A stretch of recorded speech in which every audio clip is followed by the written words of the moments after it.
Behind me is this plant called a euphorbia, and I first planted it a few years ago because I wanted something green and I thought it might be a good ground cover, and it actually did more than I wanted it to, and it's kind of taken over, and I might have to follow my wife's advice and just eventually just pull it out.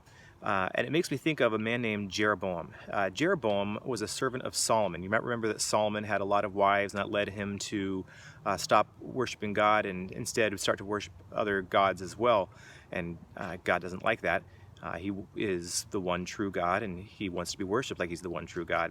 And so because of that, the kingdom was going to be taken away from Solomon and his family. And Jeroboam was the servant of Solomon, and as he was walking, a prophet came up to him with a coat, and he cut it up into 12 pieces and gave 10 pieces to Jeroboam.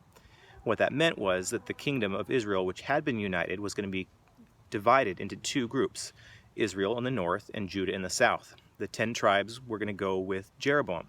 Now, Solomon, of course, didn't like that, so he wanted to kill Jeroboam, and Jeroboam ran off to Egypt. Solomon died, and his son Rehoboam, and I know that's confusing, Rehoboam and Jeroboam, but Rehoboam now became king. Rehoboam had a choice. He could listen to the advice of the wise men and make life easy for the people, or he could listen to his friends, and his friends said, hey, show them how tough you are and say you're going to make life really difficult for them.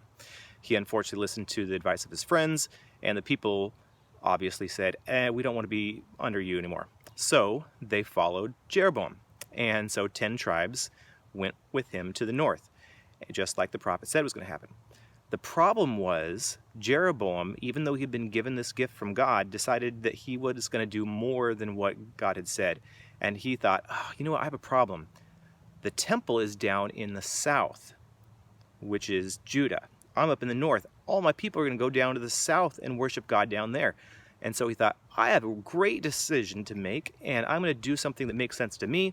And I'm so wise, I'm going to build 2 golden calves. And when I do that, the people will stay here. It made sense to him. However, that's not God's wisdom. And it led the people to idolatry, which is one of the problems, which led to them going into captivity into Babylon in the south, and in the north going into captivity into Assyria. And he became the first of a series of really bad kings. And there's a few things that we can learn from the life of Jeroboam and Rehoboam. For Rehoboam, we can learn, be careful who you listen to advice from. From Jeroboam, you realize that, yes, God may be using you, but it doesn't mean you get to make whatever decision you want to make. There is specific things that God wants you to do, and you need to make sure that it's His wisdom, not your own. And in addition, the decisions we make impact those around us, especially if you're in a position of leadership. So learn the lesson from Jeroboam, make wise decisions, and make decisions based on God's wisdom, not our own.